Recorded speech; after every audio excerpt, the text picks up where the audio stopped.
Salut à tous, très heureux de vous revoir pour cette formation en conception. Alors aujourd'hui, je vais vous présenter les concepts du BIM dans la construction en général. Introduction au BIM. Le BIM ou Building Information Modeling, là c'est en anglais, d'accord? En français, BIM veut dire modélisation des informations du bâtiment.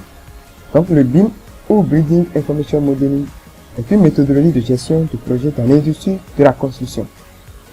Il s'agit d'un processus collaboratif qui permet de créer, gérer et partager des informations numériques sur un bâtiment ou une infrastructure tout au long de son cycle de vie, de sa conception à sa démolition. Le but vise à améliorer l'efficacité, la productivité et la qualité des projets de construction en intégrant toutes les données et les parties prenantes impliquées. Il repose sur l'utilisation de modèles 3D paramétriques et d'une base de données intelligente pour stocker et gérer toutes les informations nécessaires à la construction et à la gestion des projets. Les grandes lignes du BIM peuvent être résumées comme suit. 1.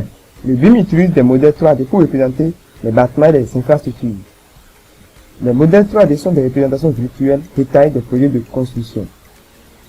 Ils contiennent des informations géométriques telles que les dimensions et la forme des éléments. Ils peuvent également inclure des informations non géométriques comme les matériaux, les coûts, les performances énergétiques, etc.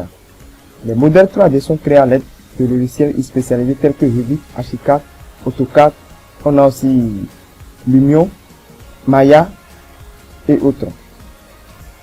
2. Le BIM favorise la collaboration entre les différents acteurs du projet. Le BIM permet le partage d'informations entre les architectes, les ingénieurs, les entrepreneurs, les sous-traitants, etc. Toutes les parties prenantes ont accès à un modèle centralisé où elles peuvent travailler ensemble en temps réel. Les modifications apportées par l'une des parties sont automatiquement mises à jour pour tous les autres acteurs. Cela facilite la coordination, réduit les erreurs et les conflits et améliore la communication. 3. Le BIM intègre des outils de gestion de projet pour planifier et contrôler les étapes du projet. Le BIM permet de créer des plannings, d'affecter des ressources, de suivre l'avancement des travaux, etc. Les modifications apportées au modèle 3D sont reflétées automatiquement dans le planning et le budget du projet. Cela permet une meilleure maîtrise du projet en termes de délai, de coût et de qualité. Les outils de gestion de projet de BIM permettent également de détecter les conflits et les incohérences dès la phase de conception. Et enfin 4. Le BIM permet d'effectuer des analyses et des simulations pour évaluer les performances du bâtiment. Grâce aux informations intégrées dans le modèle 3D, le BIM permet d'effectuer des simulations environnementales telles que la consommation d'énergie, l'acoustique, etc. Cela aide les concepteurs à prendre des décisions éclairées pour optimiser la performance énergétique et le confort du bâtiment.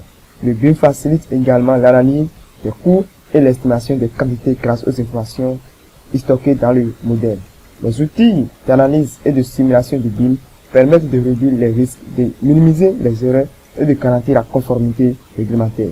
En conclusion, le BIM est une méthodologie de gestion de projet qui repose sur l'utilisation du modèle 3D et d'une collaboration étroite entre les parties prenantes. Il permet d'améliorer la productivité, la coordination et la qualité des projets de construction. Les outils de gestion de projet et d'analyse du BIM aident à optimiser la planification, à contrôler les coûts et à évaluer les performances du bâtiment.